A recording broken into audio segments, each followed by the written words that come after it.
அந்த பிள்ளைகளிடத்தில் ஒரு பொது கேள்வி, who is Rajiv Gandhi? I don't know. Who is Prabhakaran? அவர் லீடர்.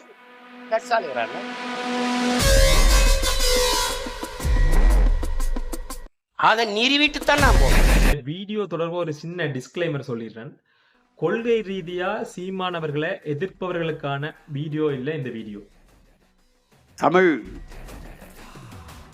நமக்கு வெறும் மொழி மட்டுமல்ல, அது உயிர், உணர்வு, முகம், முகவரி, அடையாளம், கலை, இலக்கியம், பண்பாடு, வரலாறு, அறிவியல், அரசியல் எல்லாம் நமக்கு நம்முடைய மொழி. சீமான் இந்த பேரை கேட்டாலே சில பேருக்கு எங்க இருந்து கோவம் வருவது தெரியா, ஆனா இந்த பேரை கேட்டாலே உடனே கொந்தளிக்க தொடங்கிடுறாங்க.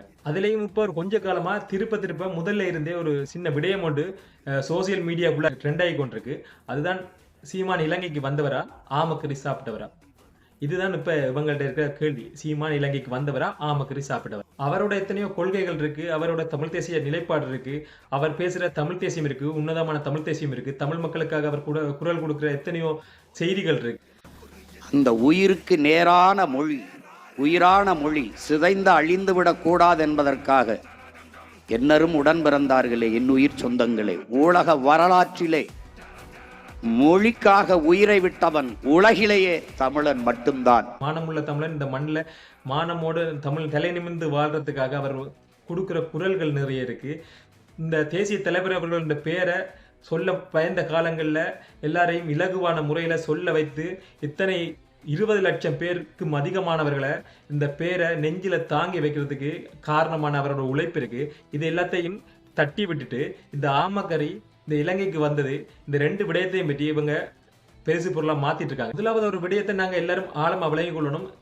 ஈழ விடுதலைக்கான போர்ல தேசிய தலைவர் அவர்கள் விடுதலை இயக்கம் நடத்தின காலகட்டங்களில் சட்டமும் ஒழுங்கும் அங்க எப்படி பின்பற்றப்பட்டது எங்களோட மக்களுக்கு நல்லாவே தெரியும். அதை விட அந்த ஒழுக்கம் எப்படி இருந்தது என்று எதிரிக்கு கூட நல்லாவே தெரியும். ஆனா அந்த காலகட்டத்திலையும் காட்டி கொடுக்கிறது, கப்பம் வாங்குறது, கள்ளக்கடத்தல் செய்யறது போன்ற பிழையான தவறான வேலைகளில் ஈடுபட்ட தமிழ் மக்களும் இருந்தவங்கன்றதை மறைக்க முடியாது. இவ்வாறான தவறான நடத்தைகளில் ஈடுபட்டவர்களுக்கு விடுதலை இயக்கத்தால் கடுமையான தண்டனைகளும் அந்த காலங்களில் வழங்கப்பட்டது என்றதை ஒரு காலம் மறைக்க முடியாது. அப்ப அந்த தண்டனை பெற்ற கூட்டத்துல மிஞ்சின சில பேருக்கும் அவங்களோட வழித்தோன்றல்களுக்கும் ஒரு வஞ்சக குணம், வஞ்சகமான எண்ணம் மனதுக்குள்ள இருந்தது என்றதை மறக்கவும் முடியாது. இப்போ அந்த துரோக கூட்டத்துல, அந்த வஞ்சக கூட்டத்துல மிச்சமா இருந்து தப்பி பிழைத்தவர்களுக்கும் அவர்களோட வழித்தோன்றல்களுக்கும் அவர்களோட பிள்ளைகளுக்கும் அந்த வஞ்ச குணம் நெஞ்சில இருக்கிறது என்றதை மறைக்கவும் முடியாது. 2009 ஈழப் போராட்டம் நிறைவடைந்து பாடா முடிஞ்சிடா பிரபாகரன் கதை என்று சொல்லி சந்தோஷப்பட்டதுல சில குறிப்பிட்ட தமிழர்களுக்கும் பெரும் பங்கு இருக்கு. இப்படி அவங்க பழி உணர்வோட பெருமூச்சு விட்டு கொண்டிருக்கிற காலத்துல தமிழ்நாட்டில இருந்து ஒருத்தன் வாரான். அவன் இன்னும் 100 மடங்கு அதிகமா அந்த பிரபாகரனோட பேரை இன்னும் வானளாவிய உயரத்துக்கு கொண்டு செல்ல ட்ரை பண்றான். தான் இந்த கூட்டத்தால இப்பவும் தாங்கிக் கொள்ள முடியாம இருக்கு. அவனை எப்படியாவது அசிங்கப்படுத்தி அவனை அடக்கி ஒழிச்சிட்டா இனி அந்த பேரை சொல்றதுக்கே ஆட்கள் இல்லாம இருக்கும் என்ற ஒரு தப்பு கணக்குல இவ்வளவு நடந்துட்டு இருக்கு. இங்கதான் நாங்க ஒரு ஆபத்தான கட்டத்தையும் இனங்காணணும்.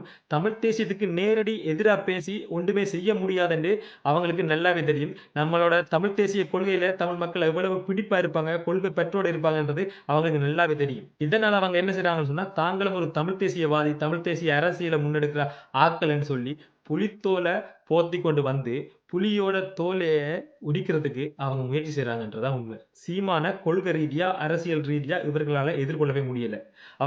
அவர்களோட கேள்விக்கு இவர்களால பதில் சொல்லவே முடியல. இதனால இந்த கூட்டத்தை சேர்ந்தவங்க என்ன செய்யறாங்க சொன்னா, அவர் இலங்கைக்கு வந்தவரா, ஆமகர் சாப்பிட்டவரா, துவக்கால சுட்டவரா, இதுதான் அவங்களோட கேள்விகளாவே இருக்கு.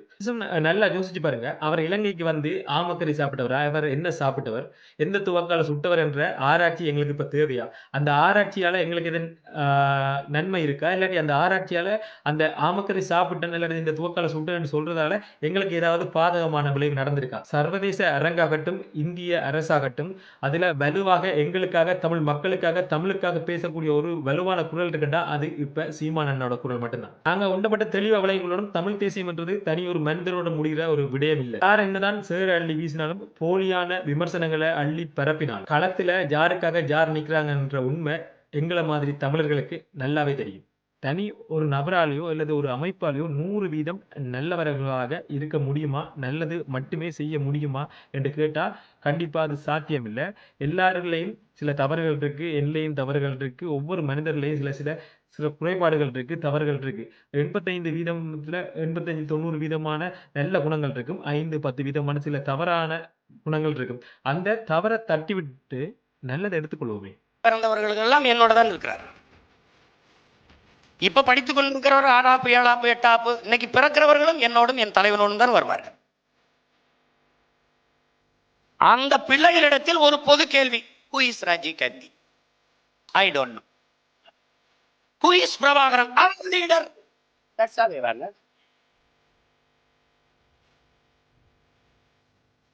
அதை நிறுவிட்டுத்தான் நான் போதும். என் தலைவர் படத்தை வைக்கும்போது கிழிக்கிறீங்களா? நான் அதிகாரத்துக்கு வந்தோம் ராஜீவ் காந்தி படம் வச்சா கிளி.